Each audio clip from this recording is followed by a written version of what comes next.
আকস্মিকভাৱে নিৰুদ্দেশ হোৱা ২৪ টন ৰবৰ শীত ভৰ্তি ১২ চকীয়া ট্ৰাক খালী অৱস্থাত উদ্ধাৰ কৰিবলৈ সক্ষম আৰক্ষী। ধুবুৰী জিলাৰ চাপৰ ধীৰঘাটৰ পৰা নিৰুদ্দেশ হোৱা ২৪ টন ৰবৰ শীত ভৰ্তি ১২ চকীয়া খালী ট্ৰাক উদ্ধাৰ।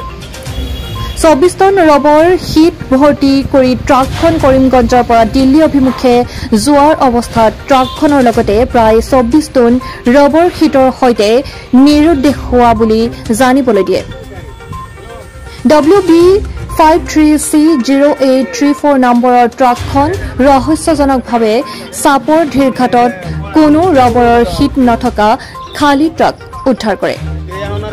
চাপৰ আৰক্ষী আৰু কোকৰাঝাৰ আৰক্ষীৰ সহযোগত ৰাতাবাৰী আৰক্ষীয়ে কোকৰাঝাৰ জিলাৰ নায়েক গাঁৱৰ পৰা প্ৰায় ১২ টন চুৰি হোৱা ৰবৰ শীত উদ্ধাৰ কৰিবলৈ সক্ষম হয়। যোৱা মাহৰ ১৫ তাৰিখৰ পৰা নিৰুদ্দেশ হোৱা ট্ৰাকসহ ৰবৰৰ শীতৰ ঘটনাক কেন্দ্ৰ কৰি এজনক আটক কৰে যদিও ট্ৰাকৰ চালকজন পলাতক অৱস্থাত। ২৪ টন ৰবৰ শীতৰ ১২ টন শীতসহ ট্ৰাকখন উদ্ধাৰ হয় যদিও এতিয়াও ১২ টন ৰবৰ শীত পোহৰলৈ অহা নাই। ঘটনাটোৰ বিষয়ে আৰক্ষীয়ে অভিযান অব্যাহত ৰাখিছে। চাপৰৰ পৰা মুন্না আহমেদৰ ৰিপৰ্ট, MTV এক্সপ্ৰেছ।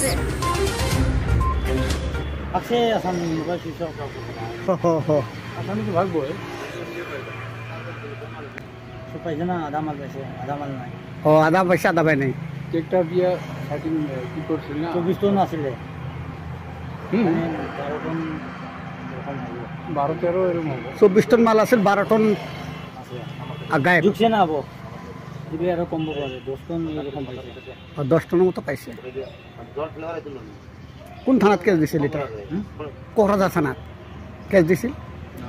চাপর জানেন ইয়াতে আনিলে দোষে গাড়ি গাড়িটা এত আবো দোষে গাড়ি এটা চুরি হয়েছিল কোন দিন আনছিল? যোৱা মাহৰ ১৫ তাৰিখ। আজি কি ওলাই ল'ব নাকি?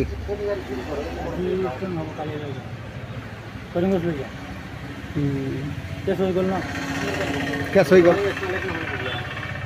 ক'ৰ পৰা ক'ত যাব ধৰিছিল? কৰিমগঞ্জৰ পৰা হেৰি যাব দিল্লী। ক'ৰ পৰা? কৰিমগঞ্জৰ পৰা দিল্লী। কৰিমগঞ্জ? কৰিমগঞ্জৰ পৰা দিল্লী। তে কোকৰাঝাৰ এইফালে কিয়? এইফালে কাষ্টমাৰ আছে। আচ্ছা আচ্ছা। 2 নম্বৰ পয়সা